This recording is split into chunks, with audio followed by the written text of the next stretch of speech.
Ladies and gentlemen, welcome to The Scoop. I'm your host, Frank Chaparro, editor-at-large at The Block, and today joining us on the other side of the mic is our guest, Camila Russo, founder of crypto media platform Defiant and author of The Infinite Machine, a book about the creation of Ethereum, which is currently being adapted into a film by Ridley Scott's production company. Before we dive in, I would like to take a moment to thank our sponsors. Have you ever wanted to use DeFi without being seen? RAILGUN is a leading DeFi privacy solution on Ethereum. It's also a leading privacy solution operating across Binance Smart Chain, Arbitrum, and Polygon 2. And yes, that includes DEX trading. DeFi and privacy together at last. Visit railgun.org to find out more. This episode is also brought to you by Flare, an EVM-based Layer 1 blockchain with secure, decentralized access to information from other chains and the internet. Flare's native interoperability protocols provide developers with a variety of high-integrity price and event data, including detailed transaction proofs from other chains and information from Web2 APIs. Build better and connect everything at flare.network.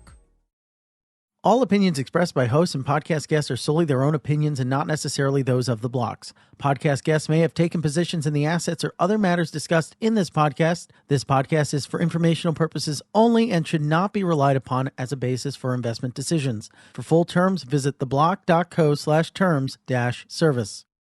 Once again, I want to thank our guest, Camila Russo, a longtime fan of Woody Harrelson.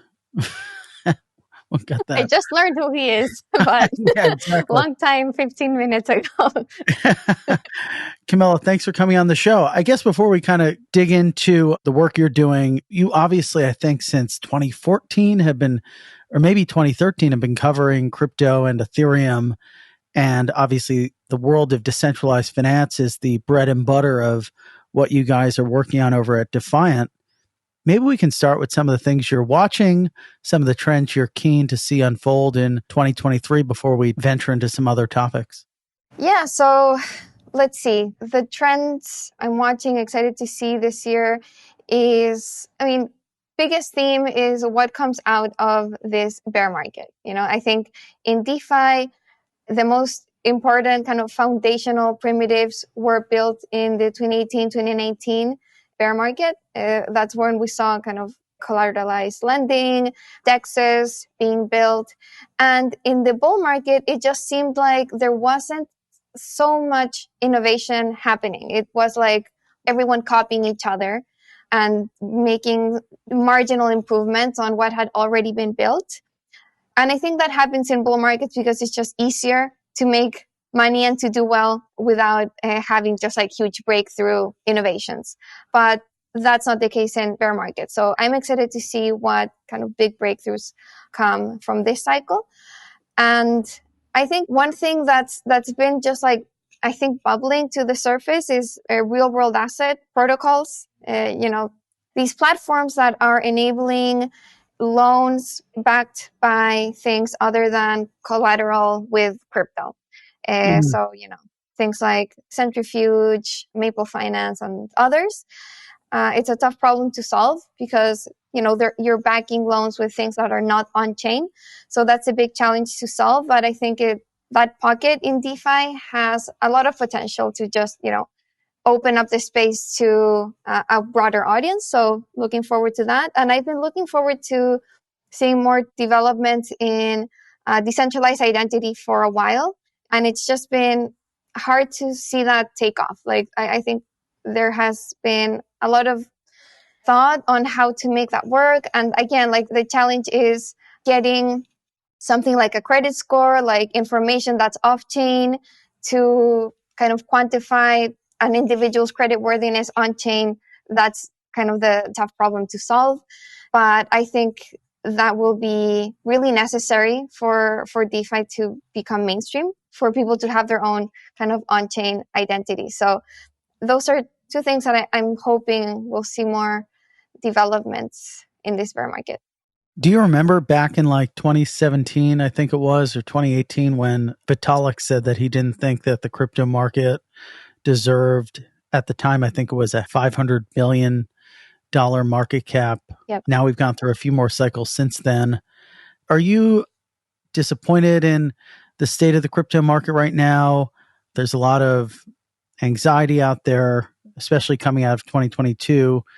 How would you sort of describe where you think we're at and whether it is in line with your expectations of maybe what you expected, going back a few years ago? A good question. Okay, so back in 2017, 18, I think Vitalik said, have we earned it? And, his thought was that we hadn't. I think right now, crypto is in such a different place. Back then, it was all just like speculation on these, different cryptocurrencies and ICO tokens, like a lot of promises and not a lot to back those promises. I think we're in a much stronger place now. Like you do have actual use cases beyond buying and selling tokens. A lot of those use cases are still based on speculation, like I mentioned before, DEXs, lending, I think are kind of the biggest use cases beyond just like trading. But I think what's been disappointing is how overly reliant people in the industry are on centralized solutions. And I think it's become clear how risky that is with, obviously FTX and Celsius and, all of the issues that CeFi has had in the past few months. I think, what's happened is that the way that crypto has evolved is we've been using the same kind of infrastructure, the same rails as traditional finance, and we're just like sticking digital assets in kind of the same house.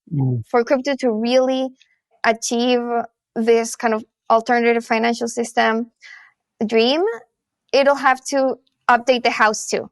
We'll have to use actual crypto rails and, self-custody and, smart contracts based platforms and so on. So yeah, I think we've made a lot of progress, but the space needs to take kind of this bigger step still. That kind of leads us back into maybe the origin story, right? If we can maybe unpack the book a bit. When you think about what Vitalik set out to do back, what is it now, 6 years ago, how much does it align with where we're at today? And what was that original vision as you outlined in the Infinite Machine? So it's funny, if you look at the Ethereum white paper, a lot of the use cases that Vitalik outlines there have already been done, like one by one. If you look at them, it's like prediction markets, DEXs, collectibles, stable coins, lending, all these things, like they've already been developed. So you could argue that Ethereum has achieved a lot of what Vitalik set out to do, at least the use cases that he envisioned in the white paper. So I thought that's really interesting. The bigger dream is this world computer, right? Like that's what Vitalik called Ethereum early on. And what kind of world computer means is really Web3. It's kind of this underlying platform or infrastructure for the internet as a whole, including the financial system, including all the applications that we use, and for Ethereum to be this infrastructure piece that allows for, a more decentralized web. That obviously we're nowhere near that dream. So, on the use case front, sure, like Ethereum has achieved a lot of them, but on the kind of world computer front, there's still a lot of work to do. And it has to do with, the limitations with scaling is the biggest one probably, but also just like UX issues as well. Yeah. So can you explain like how you discovered crypto and why you saw the need to tell this specific story? Sure. Okay. So those are like two separate answers. So how I discovered crypto was back in 2013. Before founding the Defiant, I was a reporter at Bloomberg News. I was there for 8 years. I spent 4 years as the lead markets reporter in Argentina, in Buenos Aires. And so it was in Buenos Aires that I wrote my first story on Bitcoin. And at the time, 2013, there was another kind of crypto bull run. Bitcoin hit 100 for the first time and then 1,000 for the first time.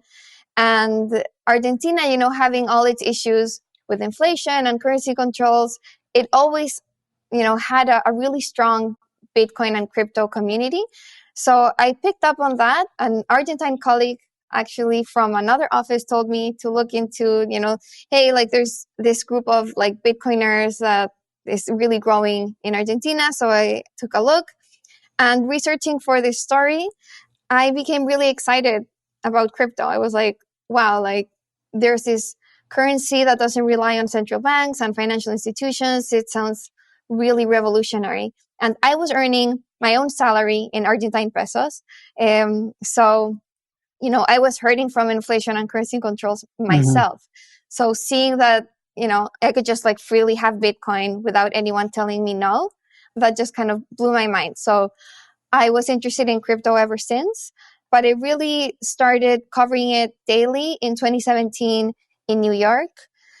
And at the time, I just like dove right into crypto. I took the opportunity to become one of the first journalists in mainstream financial media to cover the space daily.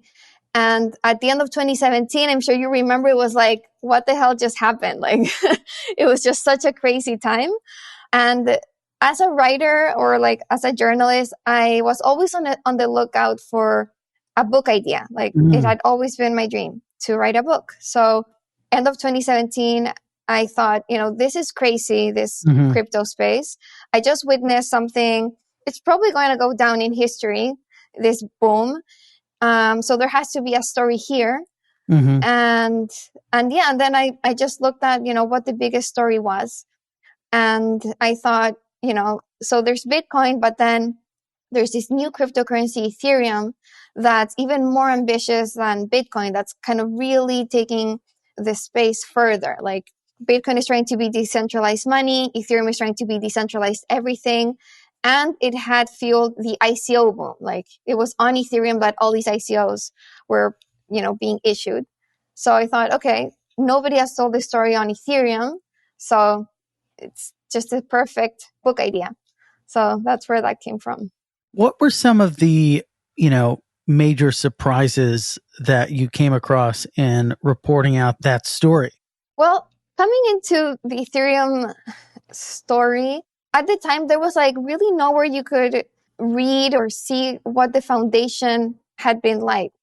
So first surprise is I had no idea that there was so much drama with the founding team. Charles Hoskinson was one of the first people I interviewed for the book, and then also Amir Chetrit.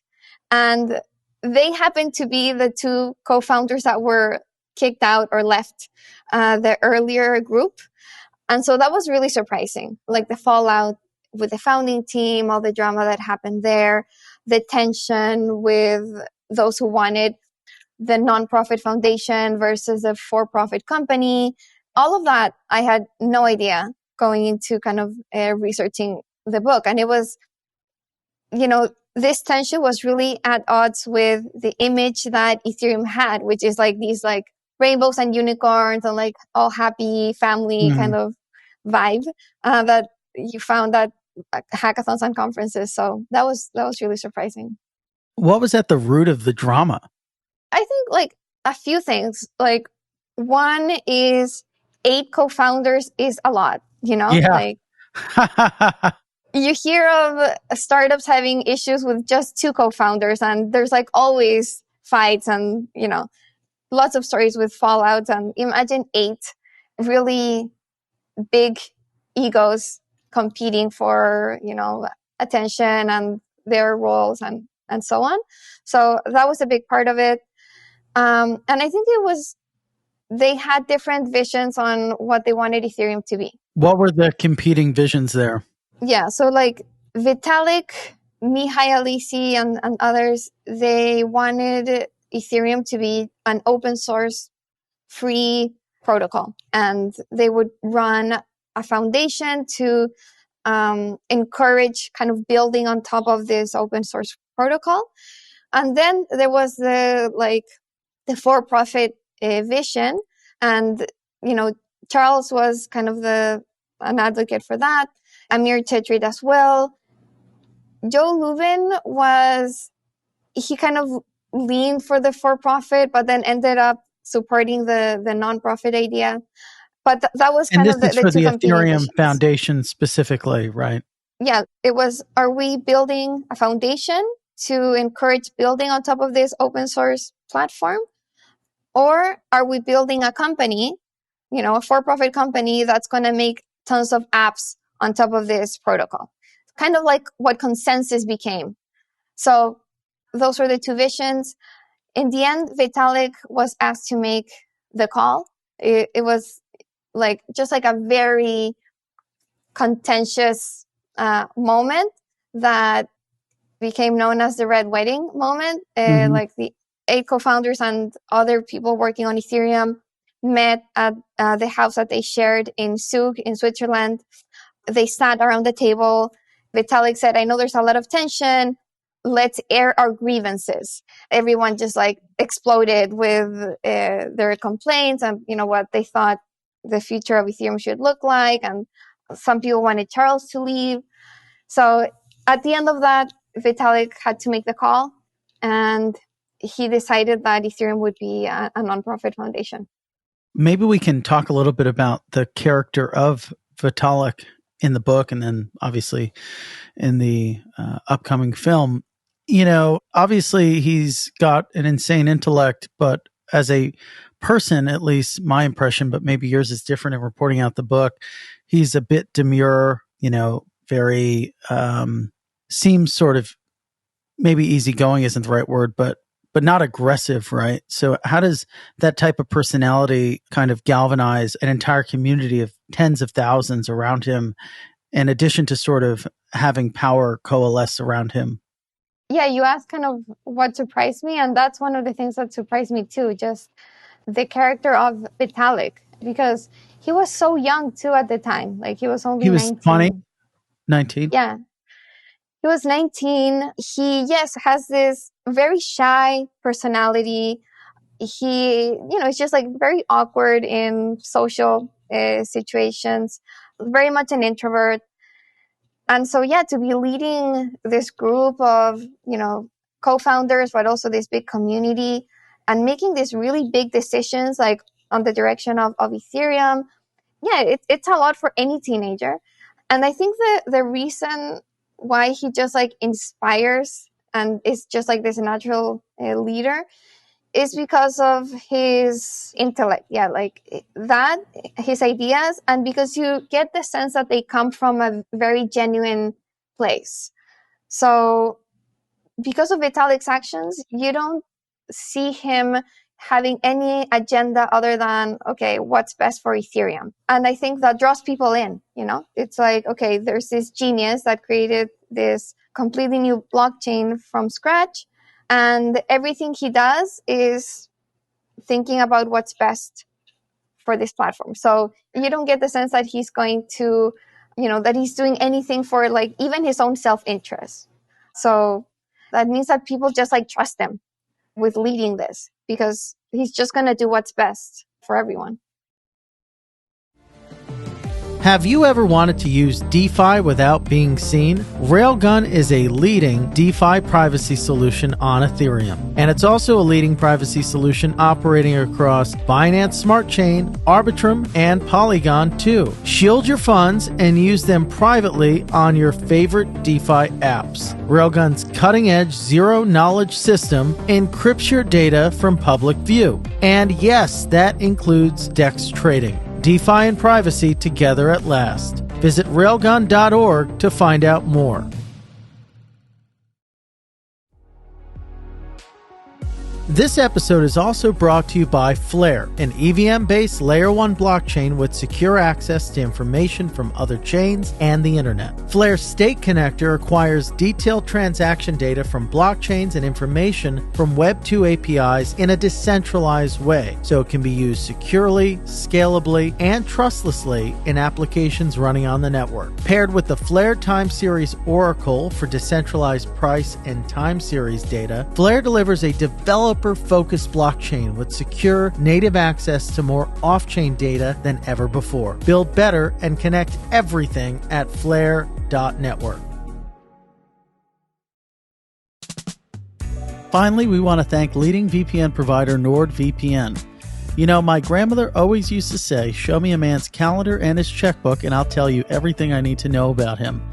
That's why I believe it's vital to take control of my online financial activity with NordVPN to protect my privacy. You know, I don't want a browser or some protocol or decentralized app being able to tell where I live and track my financial transactions. We've spoken with the team, and your crypto security is their top priority. You can grab your exclusive NordVPN deal now by going to nordvpn.com/thescoop to get a huge discount off your NordVPN plan, plus 4 additional months for free. It's easy to set up, and Nord even gives you a 30-day money-back guarantee. Check out the link in the description for more details. What are some of your favorite memories in reporting out this book and speaking with different members of the Ethereum community in terms of the maybe feel-good highlights? What are some that come to mind?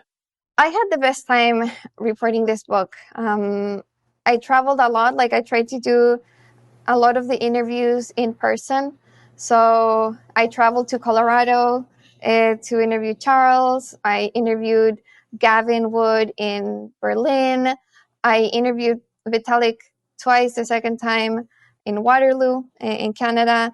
So I think like those really long conversations with Vitalik, with Gavin, with the co-founders of Ethereum, I mean, just like spending time with them, definitely the highlights. And then just like, I really tried to immerse myself in the Ethereum community. So like going to all these hackathons, seeing how like kids were just like spending the entire weekend and like hacking through the night, and the excitement that they felt in kind of building and hacking away.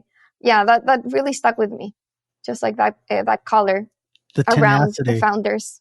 And which one do you think had the most difficult personality? Okay, so no, you know what? Like Charles actually, he was super nice, like super open. Like interviewing him, I asked him like, you know, tough questions like, hey, like about people saying that he said he was Satoshi. That was like a very awkward thing to ask. Like, are you really saying you're Satoshi? And he was fine with those questions. But Joe Lubin was actually, for me, the hardest interview. He was just like very guarded. He had, you know, press people around him, and he didn't like to talk about his personal life very much. So he was just like, you know, we're talking about Ethereum. Let's stick to Ethereum. But obviously I wanted to get his own story. But yeah, he wasn't really keen on sharing that much. So I had to like really push for that, and then like do a second interview. And so, yeah, I think he was a more private person than the other founders. So that was the hardest interview for sure. You know, he was Mike Novogratz's college roommate, I think. Yep. Yeah. Yeah. He just like did not want to open up about any of that. So it was a shame. Like the opposite of Mike. Yeah.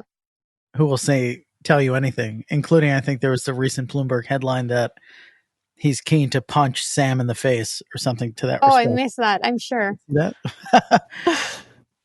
it's pretty funny. So tell us the story of how your book got picked up by Ridley Scott's production company. What is that process like? Yeah, it was pretty wild. So I started getting emails from production companies, you know, reaching out, wanting to buy the rights of my book. And I was in conversations with a couple of them. And there was this Spain-based production company called Versus Entertainment. And, they were on the smaller side. They were, based in Spain, not in Hollywood, but they were definitely kind of the most excited about the book. Like, they had read it multiple times. Like, one of the partners had a crypto hedge fund. So, he's been in this space for a long time and was really knowledgeable. And so discussing with my agent, he said 99% of the time, authors will sell their rights and the movie never gets made because production companies just like buy these rights, just in case, but then never end up following through. So I thought if I went with Versus, then because of how excited they were about the book, then I would improve my chances of actually seeing the movie get made. So I decided to go with them, but I told them, okay, like, I'll go with you, but we're not making some, artsy European film. Like, we're making a big production. Like, it has to be like a global movie, like for the mainstream, because that's how I wrote my book. Like, I wrote my book so that anyone would be able to pick it up outside of people in crypto. And so they promised me that it would be like a big production. And so the producer at Versus started going to Hollywood to try to find a co-producer based in the US to make the movie. And so he pitched to different production companies. And one day he called and was like, you need to be sitting down for this, and told me that Ridley Scott was interested in co-producing the movie. So it's really, partnering with people who are equally excited about the movie as I am, and who, really wanted to see it become what it can become. And still very early on. So I'm still, see to believe that it actually gets made, right? But so far so good. We have the right people on board. So in terms of like the process, like what do you, have to do as, now selling the rights to it? What does that look like? What's on your plate in this process? So right now, not much, to be honest. Like I don't have like a very active role in how the movie actually gets made. As executive producer, I have kind of an informal say on the script and the cast, but it's not really my role to make the movie. Like, I have no idea. I would have no idea how to do that. What I was more involved in was the NFT project. So as executive producer, I can have a bigger say on how the movie gets funded. And so I thought, it'd be cool to fund part of it, or as much as we can of it, with NFTs. So I proposed this NFT project for the Infinite Machine and kind of led that last year. And it was a great experience. There are NFTs that are meant to be kind of a backstage pass to production. So these NFTs have like Easter eggs attached to them, that some of them give you the right to be an extra in the movie, to visit one of the shootings, to attend the premiere, and other things like that, to appear in the credits. And the art, it's like a collage made from 36 artists from emerging countries come and make different versions of the Ethereum logo. And then we combine those to make these like Ethereum mosaics. So I think it's a really beautiful project. And I was like a lot more involved in leading that. But right now I'm basically just waiting to see the script.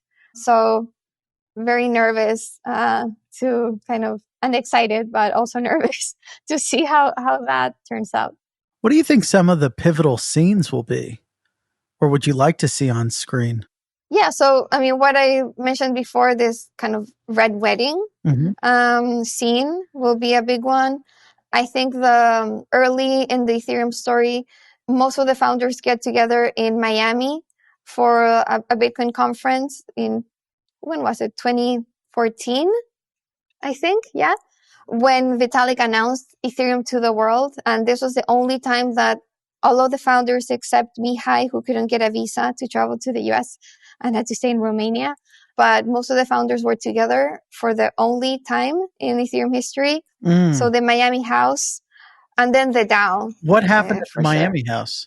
It was just, very early in the Ethereum story. Vitalik had just written the white paper. He had emailed it to like his, trusted group of friends and people he respected. And then Anthony Diorio organized a group and rented this mansion in Miami for everyone to come and meet each other. And so that's when Vitalik announced Ethereum at this conference. And, he got a lot of attention. It was, Ethereum was being called the next Bitcoin. So everyone kind of flocked to the house and like was partying there. And Gavin Wood was kind of sitting at the kitchen table coding the first version of the Ethereum EVM. So that's when that got built in that house. So it was like, a very important moment. Aside from, and then I guess the DAO hack. Yeah, and the DAO hack. So how do you think that scene will like unfurl? The DAO hack? Yeah. It's so hard because a lot of it happens kind of in the internet, like in code in people's computers. So like to write about that in the book, I kind of had this Star Wars image of like, the hacker getting on a ship and raiding the mother DAO and like, all this stuff. And that's maybe easier to do in a book. I don't know how that will play in a movie. But, I imagine just like, the conversations that the Robinhood group, this group of white hat hackers who were hacking the hacker, the conversations they were having, kind of how nerve wracking it was to have Ethereum on the line while this was happening. I don't know. Maybe they will kind of use some kind of animation, but I don't know if that will look like really tacky. We'll see. I'm very curious. I think it'll be hard to pull off, to be honest. Some sort of like Star Wars death ship type of situation. Yeah, but I don't know how, it's easier to write that scene out than to make it when it's not like a sci-fi film per se. What does that scene look like in the book? I got like a lot of the emails and chats and kind of conversations that the Robinhood group was having from them. Like Alex Van de Sand, ABSA, was a huge help there in kind of getting me those conversations.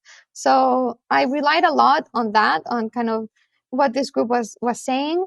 I painted this image, of like the good guys battling with the bad hackers in this galaxy. That's how I try to make it more interesting than just like talking about the code that was being hacked.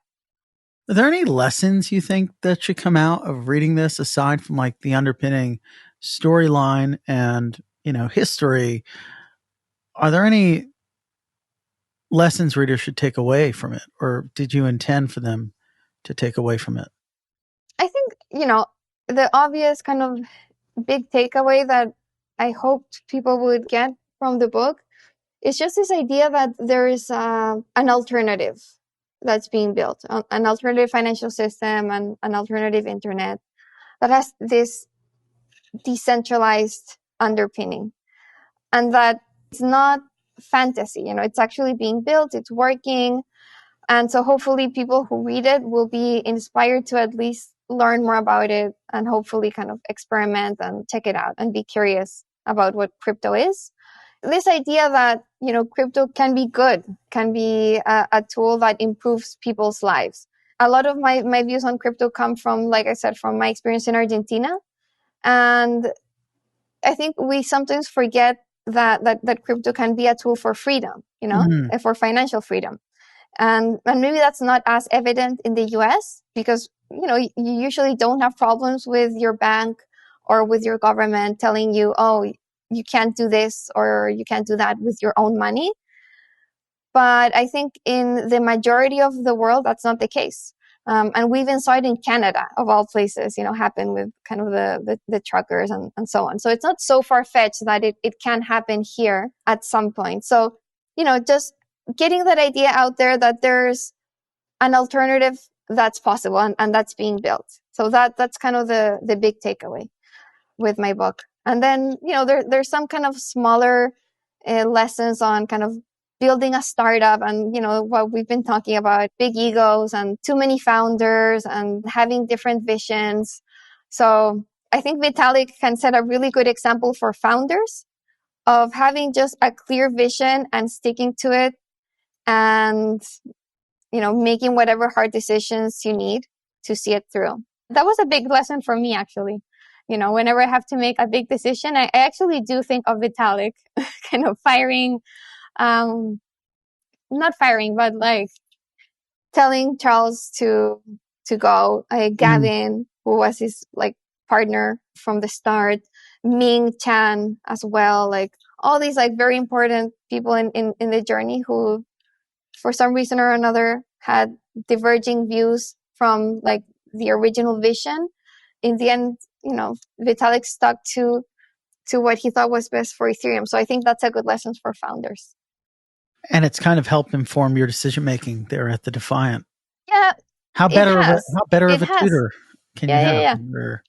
Yeah. I mean, to create something big, you need a big vision. And you need to have that as kind of the guiding star in all decisions. So, whenever there's a tough call to make, that's kind of what you need to be looking at. Fantastic. Well, maybe since you have witnessed so many, not only have you written out the story of crypto to a large extent, but you've bear witness to many of its cycles. What advice maybe can we leave some listeners with who are maybe just first tuning into the show for the year 2023 as they navigate and wade through its murky waters? Advice is to stick around. I think this space is insane. It's so crazy. There's so many ups and downs, but it's worth the bumpy ride in all senses. Like, financially, it's, just look at kind of the numbers, right? Yeah, there's big drawdowns, but the trend continues to be up. So I think, obviously what I always say is like, don't put more into crypto than you're willing to lose. It's a really risky, volatile investment. So I think it's worth sticking around and having at least, some of your savings in crypto. Professionally, there's so many opportunities. This is an industry that's really young. It's just getting built. So there's a lot of opportunities for, companies that are getting built, that are hiring, for creating your own DAO or whatever company startup. And just in terms of learning, it's just a really interesting space. It has, you're learning about tech, about finance, about economics, all this stuff, comes into play when you're trying to understand crypto. So intellectually, I think it's also worth sticking around. Yeah, there's quite a bit of multidisciplinary edification that goes into falling down that rabbit hole. Yeah, maybe too much. You need to be an expert on everything. Yeah. Can be a little overwhelming. Yeah. Well, I just want to thank you for joining the show today. You've been a huge inspiration for me. I'm sure many other people in the space. So Camila Russo, founder of Defiant and author of The Infinite Machine, thank you for joining us today. Thank you for having me. It was a pleasure. Yeah, it truly was mine. Where can our audience learn more about what you're working on at the Defiant? Where can they follow you on Twitter? Check out the Defiant at thedefiant.io. You can subscribe to our newsletter there. And then on Twitter, you can follow me at Camila Russo. Great. Definitely go check that out. Thanks again for being on the show. Thank you. The Scoop will be back for you again with another great guest. Have an awesome day.